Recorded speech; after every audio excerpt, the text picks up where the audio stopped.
The small town of Silver Ridge lay quiet and peaceful, surrounded by thick forests that stretched as far as the eye could see. It was a place where everyone knew each other, where life moved at a slow pace, and where nothing exciting ever seemed to happen. That all changed one cloudy evening when a loud boom echoed through the valley. The sound rattled windows and shook the ground, startling residents who stepped outside to investigate. In the distance, over the tops of the trees, a bright flash lit up the sky, followed by a trail of smoke curling upward like a finger pointing toward the heavens. Jake Roberts stood in his garage, tightening a bolt on an old truck he had been repairing for days. He paused mid-turn, his wrench hovering in the air as the noise reached him.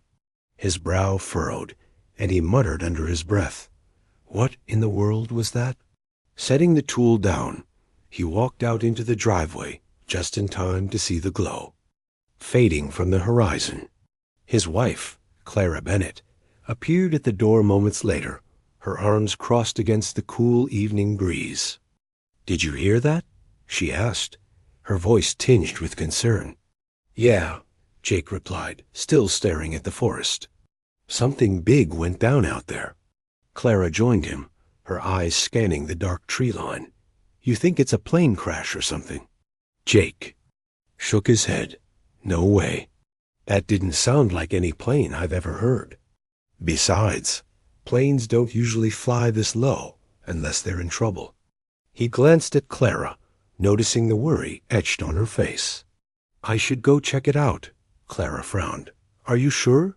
What if it's dangerous?"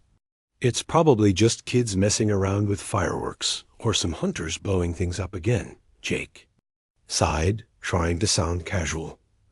But deep down, he felt uneasy. Something about the whole thing didn't sit right with him. Grabbing a flashlight and his jacket, Jake hopped into his pickup truck and drove toward the source of the commotion. Along the way, he noticed other townsfolk doing the same, their vehicles converging on the edge of the woods.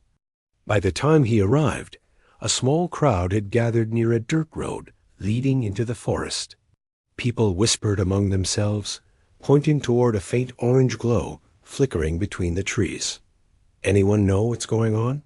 Jake asked as he approached. The group dot an older man named Harold shrugged. "No idea. Looks like whatever it is, it hit hard. See those broken branches? Something tore through here fast." Jake nodded, squinting into the darkness. The glow grew brighter as they ventured deeper into the woods, the air thick with the smell of charred wood and burned metal. After walking for several minutes, they stumbled upon the wreckage. At first glance, it looked like nothing anyone had ever seen before. A large metallic object lay half buried in the earth, its surface smooth and shiny despite the damage. Strange symbols were etched along its sides, glowing faintly in hues of blue and green. "What ... is that?" someone whispered behind Jake. "I don't know," Jake admitted, his heart pounding. "But it sure ain't from around here." Before anyone could say more, headlights pierced through the trees as military vehicles rolled onto the scene. Soldiers poured out, shouting orders and setting up barriers around the crash site. One officer barked at the civilians to leave immediately, claiming the area was now under federal jurisdiction. Reluctantly, Jake and the others retreated, though not without casting frequent glances back at the mysterious object. Back home, Jake recounted everything to Clara, who listened intently, her expression growing more troubled with each word. "This feels bigger than we realize," she said finally. "Do you think it's aliens?" Jake chuckled nervously. "Aliens? Come on, Clara. That's science fiction stuff." "Then explain what you saw," she shot back, crossing her arms. "Because it doesn't sound like anything human." Jake opened his mouth to respond, but stopped himself. She had a point. No matter how much he tried to rationalize it, the truth was undeniable. The object wasn't man-made. Still, the idea of extraterrestrial visitors felt too far-fetched to accept outright. Instead, he shrugged. We'll find out soon enough. If it's important, the government will tell us. But as the days passed, no official explanation came. Military personnel remained stationed near the crash site, their presence only fueling speculation among the townspeople. Rumors spread like wildfire, ranging from wild conspiracy theories to dire warnings of impending doom. Some claimed the object was a secret weapon, while others swore they'd seen strange figures moving in the woods at night. One afternoon, Jake decided to visit Sam Carter, his childhood friend and self-proclaimed tech genius. Sam lived in a cluttered apartment above his parents' hardware store, surrounded by computers, gadgets, and piles of junk he insisted were projects. When Jake arrived, Sam was hunched over a laptop, typing furiously. "Hey, man," Jake greeted, plopping down on a rickety chair. "Got a minute?" Sam glanced up, pushing his glasses further up his nose. "Sure, what's up?" Jake hesitated before speaking. "Remember that thing that crashed last week? Well, I've been thinking maybe it's not just some random accident." Sam raised an eyebrow. "You mean like aliens?" Jake sighed. "Yeah, okay, maybe. But hear me out. I overheard one of the soldiers saying something weird. He said they thought this would be easy. Doesn't that strike you as odd?" Sam leaned back, tapping his chin thoughtfully. "Easy? As in taking over Earth easy?" "Exactly," Jake said, nodding. "And then there's the fact that nobody's telling us squat. They're hiding something, Sam. Something big." For a moment, neither of them spoke. Then Sam grinned mischievously. "All right, let's say you're right. What do you want to do about it?" Jake smirked. "That's why I'm here. You're good with tech, right? Any chance you can hack into their systems or something?" Sam laughed. "Dude, these guys aren't exactly using Wi-Fi routers. But hey, I might be able to pick up some signals if we get close enough. Just give me a day or two to rig something together." Relieved to have an ally, Jake thanked Sam and headed home. On the way, he couldn't shake the feeling that they were standing on the brink of something monumental. Whether it was aliens, government, secrets, or something else entirely, one thing was certain: life in Silver Ridge would never be the same again. And as Jake climbed into bed beside Clara that night, he silently vowed to uncover the truth, no matter the cost. The days following the discovery of the mysterious object brought an uneasy calm to Silver Ridge. The military presence around the crash site remained constant, their vehicles patrolling the forest roads and their tents forming a makeshift base. Near the edge of town, despite their efforts to keep people away, curiosity lingered in the air like a storm waiting to break. Jake Roberts found himself unable to focus on anything else. Every time he tried to work on a car or fix something at home, his mind drifted back to the glowing symbols, the soldiers' cryptic comments, and the unsettling feeling that they were being watched. Clara Bennett noticed her husband's distraction and shared his unease. She spent her mornings at the school, teaching math and science, but found it hard to concentrate. Her students buzzed with excitement, whispering about strange lights in the sky and shadowy figures lurking in the woods. One boy even claimed he saw something tall and spindly dart between trees while walking home late at night. Clara didn't know whether to believe him, but the story stuck with her, gnawing at the edges of her thoughts. Meanwhile, Sam Carter worked tirelessly in his cluttered apartment, tinkering with gadgets and scavenging parts from old electronics. True to his word, he had rigged together a device designed to detect unusual signals, a jumble of wires, antennas, and blinking lights that looked more like a science fair project than cutting-edge technology. When Jake stopped by later that week, Sam greeted him with a grin, holding up the contraption proudly. "Behold," Sam said, waving the device dramatically. "The Alien Signal Sniffer 3000, patent pending." Jake chuckled, shaking his head. "You're ridiculous, you know that?" "Maybe," Sam replied, setting the device down on his cluttered desk. But this baby can pick up frequencies most scanners miss. If there's anything weird going on out there, we'll find it. That night, Jake and Sam drove toward the woods, parking a safe distance from the military perimeter. They crept through the trees, careful to avoid patrols as they made their way closer to the crash site. The forest was eerily quiet, the usual chirping of crickets and rustling of leaves replaced by an almost unnatural stillness. As they approached the glowing object, Sam switched on the alien signal sniffer 3000, its tiny screen lighting up with static and faint blips. "Got something," Sam whispered, adjusting the dials. "Not sure what it is yet, but it's definitely not natural." Before Jake could respond, a low hum filled the air, growing louder with each passing second. Both men froze, their eyes darting around the shadows. Then, without warning, a figure emerged from behind the alien craft. It stood nearly 8 feet tall, its thin, elongated limbs moving with unnatural grace. Its skin shimmered faintly in the moonlight, and its large, oval-shaped eyes glowed with an otherworldly light. Jake's breath caught in his throat as the creature tilted its head, studying them with an expressionless gaze. For a moment, no one moved. Then, just as Jake considered running, a voice echoed in his mind, not aloud, but directly inside his head. "Why do you resist?" it asked. Calm yet commanding. Jake stumbled backward, clutching his chest. What are you?" The creature didn't answer right away. Instead, it stepped closer, its movements deliberate and unhurried. "Your kind is predictable," it said finally. "Violent. We came seeking understanding, but your actions confirm our doubts." Sam gripped Jake's arm, his voice trembling. "Jake, we need to go. Now." But Jake couldn't tear his eyes away from the alien. "Understanding? What does that mean? Why are you here?"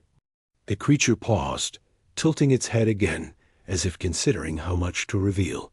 "We test civilizations, evaluating their worthiness to endure.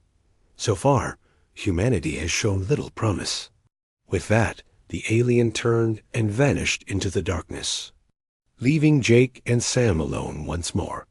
For several minutes, neither man spoke, too stunned to process what had just happened. Finally, Sam broke the silence. "Dude, we gotta get out of here," he said, grabbing Jake's sleeve and pulling him toward the truck. Back in Silver Ridge, Jake recounted the encounter to Clara, who listened wide-eyed, her hands clasped tightly. In her lap, "It talked to you?" she asked, her voice barely above a whisper. "In my head," Jake confirmed.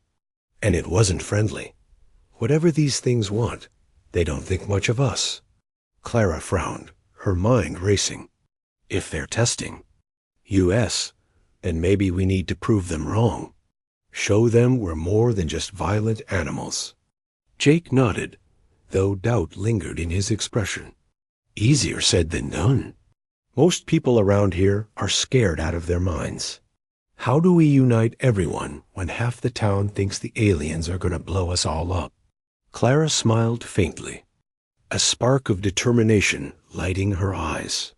"Leave that part to me. You focus on figuring out what makes these things tick. If Sam's gadget can track their signals, maybe we can learn more about them before it's too late." Over the next few days, Clara took charge of rallying the townspeople. She started small, speaking to neighbors and friends, urging them to stay calm and work together. Slowly but surely, her message spread, reaching even those who had initially dismissed the situation as paranoia. At the same time, Jake and Sam continued their covert investigations, venturing into the woods whenever possible to gather data.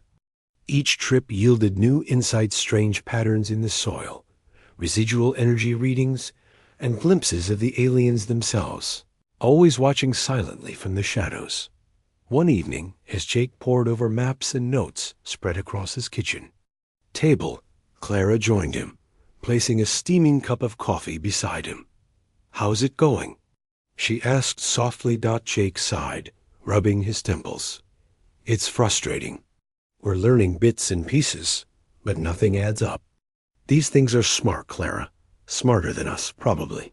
And they've been planning this for a long time. Clara sat down across from him, her expression thoughtful. Maybe that's why they underestimated us. They see our flaws, our greed, our anger, but they don't understand how we can come together when it matters most. Jake looked at her, surprised by the conviction in her voice. You really think we can pull this off? I have to, Clara replied, her tone firm. Because if we don't, none of us will survive to regret it. Her words stayed with Jake long after she went to bed. He realized she was right. The aliens had judged humanity based on its worst traits, failing to see the resilience, creativity, and compassion that defined them as well. If they wanted to stand a chance, they needed to show the aliens what humans were truly capable of, not just as individuals, but as a united force. The next morning, Jake met with Sam to share Clara's idea. Together, they devised a plan to analyze the alien technology further, hoping to uncover weaknesses they could exploit. Meanwhile, Clara organized meetings at the school, turning the gymnasium into a makeshift command center where townsfolk gathered to strategize and prepare. Old rivalries faded, replaced by a shared sense of purpose. Even Harold, the skeptical old man who had doubted Jake's story at first, pitched in, offering tools and supplies from his workshop as the community came. Together, strange occurrences began plaguing the town. Livestock disappeared overnight, leaving behind only scattered feathers and bloodstains. Electrical grids failed sporadically, plunging neighborhoods into darkness. Eerie symbols appeared carved into trees, their glowing lines matching those on the alien craft. Fear spread quickly, threatening to undo all the progress Clara had made. But instead of giving in, she doubled down, reminding everyone that panic was exactly what the aliens wanted. They're trying to divide us, she told the crowd during one particularly tense meeting. Don't let them win. We're stronger together. Her words resonated, bolstering spirits and renewing resolve. Inspired by Clara's leadership, Jake threw himself into decoding the alien tech, determined to turn the tide in humanity's favor. Late one night, as he examined a fragment of the glowing material, he noticed something peculiar, a faint pulse emanating from within. Tracing the pattern, he discovered it corresponded to human brainwaves, suggesting the aliens relied heavily on telepathy and psychological manipulation. Not excited by the breakthrough, Jake rushed to tell Sam, who immediately began modifying the alien signal sniffer 3000 to disrupt the pulses. If we can jam their communications, Sam explained, we might be able to throw them off balance. Though exhausted, Jake felt a flicker of hope for the first time in days. The road ahead would be difficult, fraught with danger and uncertainty. But as he looked around at the faces of his fellow townspeople, once strangers, now allies, he knew they had a fighting chance. Aliens may have thought defeating humans would be easy, but they had underestimated one critical factor: the power of unity. The mood in Silver Ridge shifted as the days passed, tension hanging heavy in the air, like a storm cloud refusing to break. The townspeople were no longer just scared, they were angry. Every strange occurrence, every flicker of lights or disappearance of livestock, fueled their frustration. Clara Bennett worked tirelessly to keep everyone focused, reminding them that fear and division were exactly what the aliens wanted. But even she struggled to maintain control as events spiraled out of hand. One evening, Jake Roberts and Sam Carter stayed up late in Sam's cluttered apartment, fine-tuning the modified alien signal sniffer 3000. The device now emitted a low-frequency pulse designed to disrupt the telepathic signals the aliens used to communicate. If it worked, it could give humanity a fighting chance. But testing it, Safely was another matter entirely. They needed to get close enough to the alien craft without drawing attention, a task that felt nearly impossible given the military presence and the aliens' watchful eyes, while Jake and Sam tinkered with wires and circuits. Clara gathered a group of volunteers at the school gymnasium. She stood on a makeshift stage, her voice steady despite the weight of responsibility pressing down our shoulders. "We've come so far," she began, looking out at the sea of faces. "But we're not done yet. These creatures think they can break us, but they don't understand who we are. We adapt. We survive. And most importantly, we stand together." Her words ignited a spark in the crowd, their murmurs of agreement growing louder. Harold, the skeptical old man, stepped forward holding a toolbox. "If you're planning to fight back, you'll need weapons," he said gruffly. "Not fancy ones, but something to even the odds." Others chimed in, offering whatever skills or resources they had. A farmer named Bill donated spare metal for crafting tools, while a retired electrician named Linda volunteered to help rig traps around the perimeter of town. Slowly but surely, the resistance took shape, its members working day and night to prepare for whatever came next. Despite their progress, the aliens grew bolder. One night, a massive ship descended from the sky, hovering ominously above the town square. Its surface shimmered like liquid metal, reflecting the moonlight in eerie waves. People poured out of their homes, staring upward in awe and terror. Then, a voice boomed through the air, not from speakers, but directly into their minds. "Humans." The voice intoned, cold and emotionless. "Your species has been evaluated. You are reckless, destructive, and incapable of unity. This planet will be cleansed and repurposed. Resistance is futile." The message sent shockwaves through the crowd. Some people screamed, others cried, and a few ran inside, locking their doors as if that would protect them. But Clara remained standing, her fists clenched at her sides. She turned to the townsfolk, her voice cutting through the chaos. "They're wrong," she shouted. "We've already proven them wrong. Look around you. We're here together, ready to fight for our home." That's something they'll never understand. Her speech reignited hope, and the resistance redoubled their efforts. Jake and Sam finalized their device, naming it the Pulse Disruptor. It wasn't perfect, but it was their best shot at leveling the playing field. Armed with the new tool and a renewed sense of purpose, the townspeople prepared for battle, knowing full well the risks involved. The aliens wasted no time launching their first major attack. Drones emerged from the hovering ship, sleek and silent.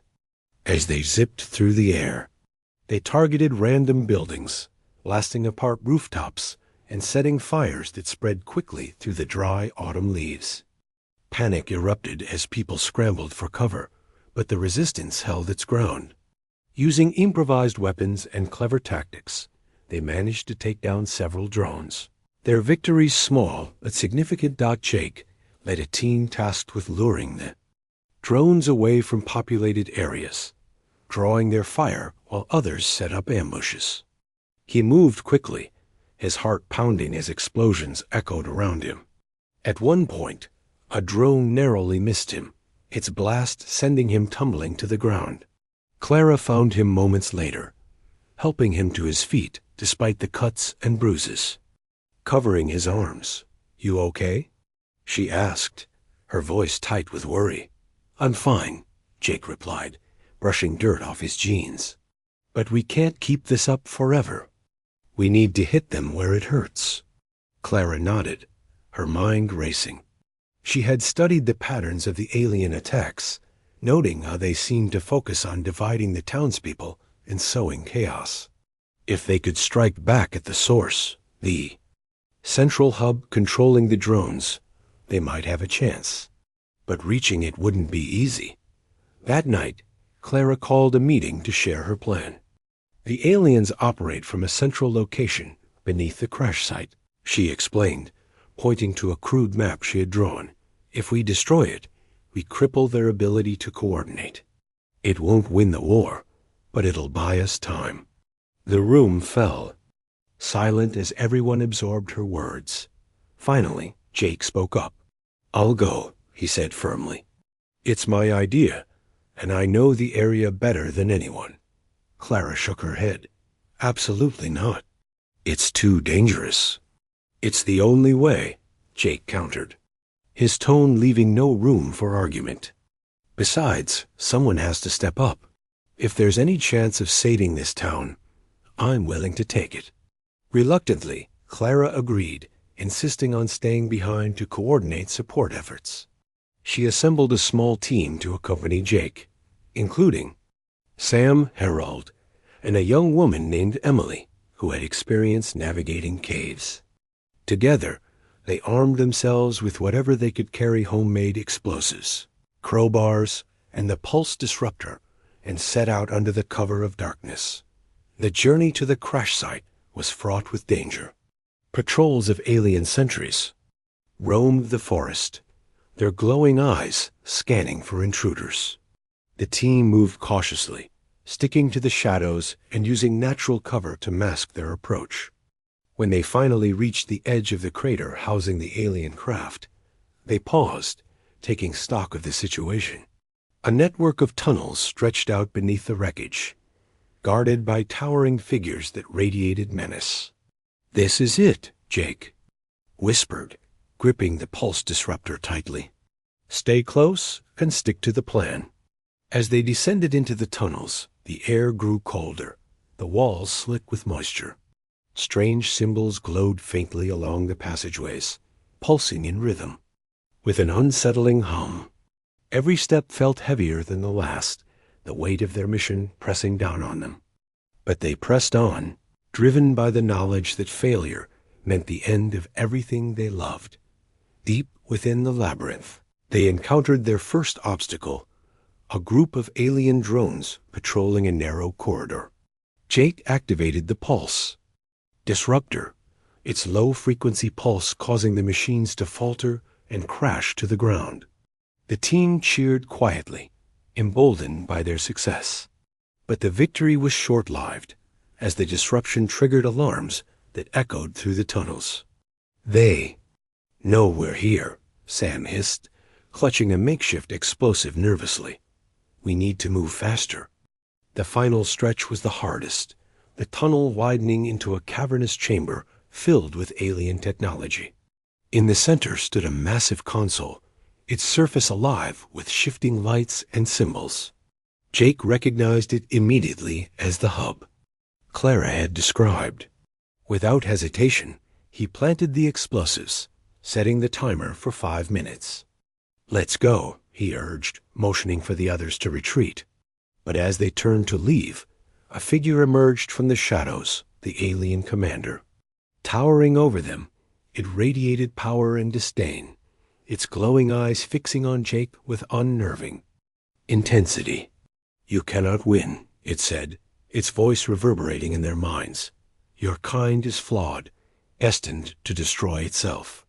Jake met its gaze, defiance burning in his chest. "Maybe so," he replied, "but we're not done yet." With that, the team bolted, racing back through the tunnels as the countdown ticked closer to 0. Behind them, the cavern shook violently, the sound of collapsing rock and screeching metal echoing through the labyrinth. They burst into the night air, just as the ground above the hub caved in, sending a plume of smoke and debris skyward. Breathing heavily, Jake looked at his teammates, relief washing over him. They had done it. Against all odds, they had struck. A blow against the invaders. But as the alien ship loomed overhead, its presence undiminished, Jake knew the fight was far from over. Still, for the first time since the crisis began, he allowed himself to feel a flicker of hope. Humanity had proven it could adapt, resist, and unite. And as long as they stood together, they had a chance. The explosion that destroyed the alien hub sent shockwaves through the forest, shaking the ground and lighting up the night sky with a fiery glow. Jake Roberts and his team stumbled out of the tunnels, their faces streaked with dirt and sweat, their bodies trembling from exhaustion. Behind them, the earth collapsed into a massive sinkhole, swallowing the remnants of the alien technology. For a moment, they stood in silence, watching as smoke billowed upward, mingling with the stars. Clara Bennett waited anxiously at the edge of the woods, her heart pounding as she scanned the darkness for any sign of her husband. When Jake finally emerged, limping but alive, she ran to him, throwing her arms around him without a word. He hugged her back tightly, his voice hoarse as he whispered, "We did it, Clara. We hit them where it hurts." But their relief was short-lived. The alien ship still hovered above Silver Ridge, its presence looming like a storm cloud refusing to break. The townspeople gathered around, their faces etched with a mixture of hope and fear. Clara stepped forward, raising her hands to quiet the murmurs. "This isn't over," she said firmly. "They're hurt, but they're not gone. We need to stay ready." Jake nodded, his expression grim. "She's right. That hub was important, but it wasn't everything. They'll regroup, and when they do, we have to be prepared." Over the next few hours, the resistance worked tirelessly to fortify the town. Bill, the farmer, used his tractor to dig trenches around the perimeter, while Linda rigged tripwires connected to makeshift explosives. Others piled sandbags along the main roads and set up lookout posts in tall buildings. The pulse disruptor, now slightly damaged but still functional, became their most prized weapon. Carried by Sam Carter, wherever he went. As dawn broke, the aliens launched another wave of attacks. This time, they came on foot, their towering forms moving with unnatural speed and precision. The creatures were armed with weapons that emitted bursts of energy, capable of tearing through walls and vehicles alike. Panic spread quickly, but the townspeople held their ground, using guerrilla tactics to outmaneuver their opponents. Jake led a group tasked with defending the school, which had been converted into a shelter for families and children. Armed with crowbars and baseball bats reinforced with metal scraps, they took cover behind overturned desks and barricaded doors. When the first alien burst through a window, Jake swung the pulse disruptor like a club, its low-frequency pulse causing the creature to stagger. Seizing the opportunity, Harold hurled a homemade explosive, sending the alien crashing to the floor. "Nice shot," Jake said, grinning despite the chaos. "Don't get used to it," Harold replied, reloading his makeshift weapon. "I'm an old man. I can't keep this up forever." Across town, Clara coordinated efforts from the church steeple using binoculars to track the aliens' movements and direct reinforcements where needed. Her calm demeanor inspired confidence, even as the situation grew increasingly dire. At one point, she noticed a group of aliens converging on the hospital, where several injured townsfolk had taken refuge. Without hesitation, she grabbed a walkie-talkie and contacted Emily, who led a small team nearby. "Emily, the hospital is under attack," Clara said urgently. "You need to get there now." "On it," Emily replied, her voice steady despite the danger. She and her team moved swiftly, using alleys and side streets to avoid detection.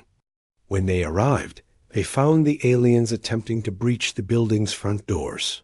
Using a combination of traps and sheer determination, they managed to drive the creatures back, saving countless lives in the process. Throughout the day, the battle raged on, ebbing and flowing like a tide. The aliens' superior strength and technology made them formidable opponents, but humanity's ingenuity and resilience proved equally powerful. Time and again, the townspeople adapted, finding new ways to exploit the invaders' weaknesses. They discovered that the aliens relied heavily on their glowing eyes to navigate, so they used bright lights to disorient them. They also learned that loud noises disrupted their communication signals, giving them precious seconds to strike Dot by nightfall. The fighting had reached a stalemate. Exhausted but unwilling to surrender, the resistance regrouped at the school. Gymnasium. Clara addressed the crowd, her voice filled with pride and determination. "Today, we showed them what we're made of," she said. "They thought defeating us would be easy, but they underestimated us. We've proven that we can fight back, and we will keep fighting until they leave our home alone." Her words ignited a spark in the weary survivors, reigniting their resolve. Jake approached her after the meeting, his face lined with fatigue, but his eyes shining with gratitude. "You're amazing, you know that?" he said softly. Clara smiled faintly. "So are you. None of this would have happened without you." Jake shook his head. "It's not just me. It's all of us. Together, we're stronger than anything they can throw at us." The next morning brought a surprising development. As the sun rose over the horizon, the alien ship descended slowly, hovering just above the town square. Its surface shimmered like liquid metal, reflecting the golden light of dawn. People watched nervously, unsure of what to expect. Then, a voice echoed through the air, not menacing this time, but curious. "You have surprised us," the voice intoned, calm and measured. "Your species demonstrates qualities we did not anticipate. Resilience, adaptability, unity. These traits intrigue us." Jake and Clara exchanged glances, unsure whether to trust the message. But before anyone could respond, the voice continued. "We will withdraw for now. Your evaluation is incomplete, and your actions warrant further observation. Know this. Should you falter, we will return." With that, the ship ascended into the sky, disappearing into the clouds. For several minutes, no one moved or spoke, too stunned to process what had just happened. Finally, Clara stepped forward, addressing the crowd once more. "They're gone for now, but they'll be back, and when they return, we need to be ready." The townspeople cheered, their voices rising in unison as hope replaced fear. Over the following days, life in Silver Ridge began to return to normal, though everyone knew things would never truly be the same. The experience had forged bonds that transcended individual differences, proving once and for all that humanity's greatest asset was its ability to come together in the face of adversity. Jake and Clara stood side by side, watching as the sun dipped below the horizon, painting the sky in shades of orange and pink. "Do you think we'll see them again?" Clara asked quietly. "I don't know," Jake admitted. "But if we do, we'll be ready. Because now we know something they didn't count on." "What's that?" Clara asked, turning to look at him. Jake smiled, his gaze steady. "That no matter how hard they try, they can't break us." The days following the aliens' departure were a mix of relief and unease in Silver Ridge. The townspeople worked together to clean up the damage, repairing homes, clearing debris, and tending to those who had been injured during the attacks. Life slowly returned to a semblance of normalcy, but the memory of what had happened lingered like a shadow over the town. Jake Roberts and Clara Bennett found themselves at the center of it all, their leadership guiding the community through the aftermath. Clara spent her mornings visiting families to check on their well-being, offering words of encouragement and helping wherever she could. She noticed how people had changed. Strangers now greeted each other warmly. Neighbors shared meals, and old grudges seemed to have melted away. The experience had brought out the best in everyone, proving that even in the darkest times, humanity could shine brightly. Still, Clara couldn't shake the feeling that the aliens' words about returning for further observation carried weight. She knew they weren't truly gone, just waiting and watching from afar. Jake, meanwhile, focused on preparing for the possibility of another encounter. He worked closely with Sam Carter to repair and improve the pulse disruptor, knowing it might be their only advantage if the aliens decided to strike again. Together, they scoured the forest for remnants of alien technology, salvaging parts to study and incorporate into their defenses. Each discovery gave them new insights into how the invaders operated, reinforcing their belief that understanding the enemy was key to surviving them. One evening, as Jake tinkered with the device in his garage, Clara joined him, leaning against the doorway with a thoughtful expression. "Do you think we'll ever know why they really came here?" she asked softly. Jake paused, setting down his tools and wiping his hands on a rag. "I don't know," he admitted, "but I think it's more than just testing us. There's something bigger going on, something they're not telling us." Clara nodded, her gaze distant. "Maybe they underestimated us because they didn't understand. U.S. They saw our flaws, our anger, our greed, but they missed the good stuff. The way we pull together when it matters most." Jake smiled faintly. "Yeah, maybe. Or maybe they're scared of us too." The thought lingered between them, unspoken yet heavy. For all their advanced technology and superior strength, the aliens had shown glimpses of uncertainty, almost as if they were learning alongside humanity. It made Jake wonder if their evaluation wasn't just about judging Earth, but also about understanding themselves. As weeks turned into months, the town continued to heal. The scars of battle remained visible: charred rooftops, broken windows, and patches of forest where trees had been uprooted, but the spirit of Silver Ridge remained unbroken. Clara organized regular meetings to keep everyone informed and prepared, turning the gymnasium into a hub of activity. People shared ideas, practiced drills, and strengthened their bonds, ensuring they would be ready if the aliens returned. One crisp autumn morning, Jake received an unexpected visitor. A young boy named Tommy, one of Clara's students, knocked on his door, holding a small metal object wrapped in cloth. "Mr. Roberts," the boy said shyly, "I found this in the woods. I thought you should see it."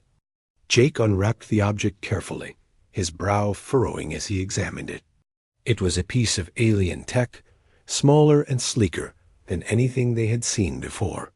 Its surface shimmered faintly, and tiny symbols glowed along its edges. "Where did you find this?" he asked, his voice tense. "Near the crash site," Tommy replied. "It was buried under some leaves." Jake thanked the boy and sent him home with a pat on the back before rushing to show the artifact to Sam. Together, they pored over it, trying to decipher its purpose. After hours of testing, they discovered it emitted faint signals, similar to the ones used by the aliens to communicate. Unlike previous devices, however, this one seemed designed to transmit rather than receive. "This is big," Sam said, adjusting his glasses as he studied the readings. "If we can figure out how to use it, we might be able to send messages back to them." The idea sparked a plan in Jake's mind. If the aliens were observing humanity, perhaps it was time to turn the tables and show them exactly what humans were capable, not just in terms of resistance, but in creativity, compassion, and unity. He shared the idea with Clara, who immediately embraced it. "That's brilliant," she said, her eyes lighting up. "We can send them proof that we're worth saving. Show them everything we've done since they left, the rebuilding, the cooperation, the hope." With Clara's help, Jake gathered footage and images documenting the town's recovery efforts. They included clips of people working together, children playing in the streets, and volunteers helping rebuild homes. They added recordings of music performed by local musicians, laughter echoing through community gatherings, and heartfelt messages from residents expressing gratitude for their second chance. All of it was encoded onto the alien device, which Sam modified to broadcast the message across frequencies the aliens were likely monitoring. On a clear night, the entire town gathered in the square to witness the transmission. Jake stood beside Clara, holding the device aloft as Sam activated it. A soft hum filled the air, growing louder as the signal reached outward into the vastness of space. For several minutes, everyone held their breath, staring up at the stars and wondering if anyone or anything was listening. Then, without warning, the sky lit up with a series of glowing patterns. The lights danced across the heavens, forming intricate shapes that pulsed rhythmically. Though no sound accompanied the display, the message was clear. The aliens had received their transmission. Cheers erupted from the crowd, tears streaming down faces as people hugged one another tightly. Clara turned to Jake, her voice choked with emotion. "Do you think they understand now?" Jake nodded, his own eyes glistening. "I think so. Whether they come back or not, we've shown them who we are. And that's something no one can take away." From us, in the days that followed, life in Silver Ridge settled into a new rhythm. The threat of the aliens still loomed, but it no longer felt insurmountable. The townspeople had proven their strength, resilience, and capacity for unity, qualities that defined them far more than their flaws. They had faced fear and uncertainty head-on, emerging stronger and more connected than ever before. Jake and N. Clara often sat together on their porch, watching the sunset over the horizon. The forest stretched out before them, peaceful and quiet once more. Though questions about the aliens' true intentions remained unanswered, they took comfort in knowing they had done everything possible to protect their home and their future. "We're lucky," Clara said one evening, leaning her head against Jake's shoulder. "Not everyone gets a second chance like this." "Yeah," Jake agreed, wrapping an arm around her. "And we won't waste it." Far above the earth, the aliens watched silently, their glowing eyes reflecting the planet's beauty. They had come seeking answers, expecting simplicity, but instead found complexity a species flawed yet remarkable, dangerous yet hopeful. Humanity had surprised them, forcing them to reconsider assumptions they had held for centuries. Perhaps, they mused, the evaluation was not yet complete. Perhaps there was still much to learn, and somewhere deep within the cosmos, a decision hung in the balance, waiting for the next chapter to unfold.